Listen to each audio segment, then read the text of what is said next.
مدرسہ بیت العلوم کونڈوا پونے اس official channel کو سبسکرائب ضرور کریں۔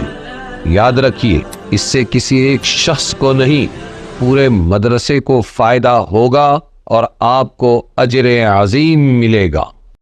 اب ایک شبہ ہوتا ہے کہ اللہ کہہ رہے ہیں جب ہم کسی قوم کو ہلاک کرنا چاہتے ہیں تو ہم وہاں عیش پرستوں کی بہتات کر دیتے ہیں اور پھر وہ گناہ کرتے ہیں، پھر ان پر ہمارے عذاب اور پکڑ کا کیا قول ثابت ہو جاتا ہے۔ ہاں، اس کے بعد امرنا کے ظاہر سے شبہ ہو سکتا ہے کہ ان لوگوں کا ہلاک کرنا ہی مقصود تھا اللہ کو، اس لیے ان کو اول بذریعہ انبیاء ایمان و اطاعت کا حکم دیا، پھر ان کے فسق و فجور گناہ کو عذاب کا سبب بنایا۔ یہ سب اللہ تعالیٰ ہی کی طرف سے ہے، تو اس صورت میں یہ بیچارے معذور و مجبور ہوئے، اللہ ہی نے کام کو لگایا نافرمانیوں کو، اور اللہ ہی نے پھر کیا کیا؟ تو بندہ تو مجبور ہو گیا نا، پھر کیوں جہنم میں ڈالا جا رہا ہے اس کو؟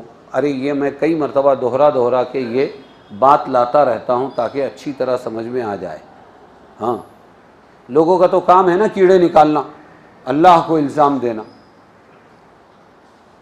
مجھ کو آتی ہے ہنسی حضرت انسان پر، فعل بد تو خود کرے، لعنت کرے شیطان پر، شیطان نے ایسا کیا، شیطان نے ویسا کیا، شیطان نے ایسا کیا۔ ایسے ہی اللہ کو بھی الزام دیتا ہے۔ کیا کرتا ہے یہ؟ میں یہ ساسوڑ گیا تھا ایک مرتبہ ہمارے مرحوم دوست کے ساتھ، وہاں چائے پینے کے لیے رکے تو ایک کیلا بیچ رہا تھا بڈھا۔ السلام علیکم، میں بولا وعلیکم السلام، میں بولا چلو اچھا مل گیا، تھوڑی سی دعوت کی بات کر، میں بولا بیٹھے بیٹھے اللہ اللہ کرتے رہو۔ نہیں کروں گا، بڈھے نے بولا۔ میں بولا کیوں؟ بولے انہیں بیٹھ کے سارے کھیلا کرتا۔ کیا بول رہا ہے؟ انہیں بیٹھ کے سارے کھیلا کرتا، یہ وہی ہے۔ سمجھ میں آیا؟ ٹیڑھی سوچ۔ ٹیڑھی سوچ کیا کہ اللہ ہی نے ہم کو کام کو لگایا، ارے اللہ نفس نہیں دیتا تو گناہ کائے کو کرتے، اللہ عادت نہیں دیتا تو شراب کیوں پیتے، شراب نہیں بناتا تو ہم کیوں پیتے؟ ارے سمجھے کہ نہیں سمجھے؟ تو سب اللہ کو الزام دیتے ہیں کہ بندہ تو معذور ہے، اللہ ہی نے قوم کو ہلاک کرنے کے لیے وہاں پر عیش پرست پیدا کیے، پھر اس کے بعد ان کو گناہوں پر لگایا، پھر قول ثابت کیا۔ اس کا جواب یہ ہے کہ اللہ تعالیٰ نے انسان کو عقل و اختیار دیا ہے۔ کیا دیا ہے؟ ابھی پیچھے گزرا کہ عقل قائم مقام رسول نبی کے بھی ہے، اس سے بھی تو کام لو۔ ہاں، کوئی کتنا ہی ننگا بھجنگا ہو، جزیرہ انڈمان کے اندر ایسے ننگے لوگ ہیں، وہ کپڑے ہی نہیں پہنتے بیچارے، بالکل بے تہذیب لا علم لوگ، خالی کھانا، جانور مار کے کھانا، یہ کرنا وہ کرنا۔ کیسا بھی ہو، وہ بھی آگ سے بچتا ہے، وہ بھی دشمن کا مقابلہ کرتا ہے، وہ بھی کھائی میں گرنے سے بچتا ہے، وہ بھی پانی میں ڈوبنے سے بچنے کے لیے ہاتھ پیر مارتا ہے، تیرتا ہے۔ بھائی یہ کون کر رہا ہے؟ یہ اللہ کی دی ہوئی عقل ہے جو اس کو اپنی جان بچانے پر لگا رہی ہے۔ اسی عقل کا استعمال کر کے ہمیشہ کی جہنم سے کیوں نہیں بچتا؟ بت پرستی سے کیوں نہیں بچتا؟ سمجھے؟ تو یہ یاد رکھنا کہ اللہ تعالیٰ نے انسان کو عقل و اختیار دیا ہے۔ کیا دیا ہے؟ اور عذاب و ثواب کے راستے بھی متعین کر دیے۔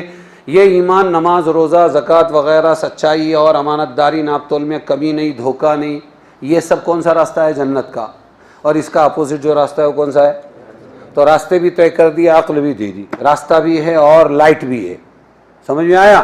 ہاں، جب کوئی اپنے اختیار سے عذاب ہی کے کام کا عزم کرے، جب کوئی اپنے اختیار سے ہاں اٹھا لے، پڑھ کے بسم اللہ، جو ہوگا دیکھا جائے گا، سمجھ میں آیا؟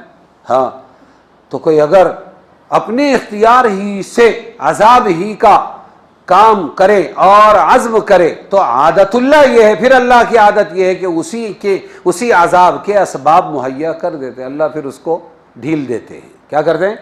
جا رہا بھائی جا، جہنم میں جا۔ اللہ پہلے سے نہیں لگاتے، ورنہ نبیوں کا سلسلہ نہ جاری کرتا، ورنہ عقل نہ دیتا۔ سمجھ میں آیا؟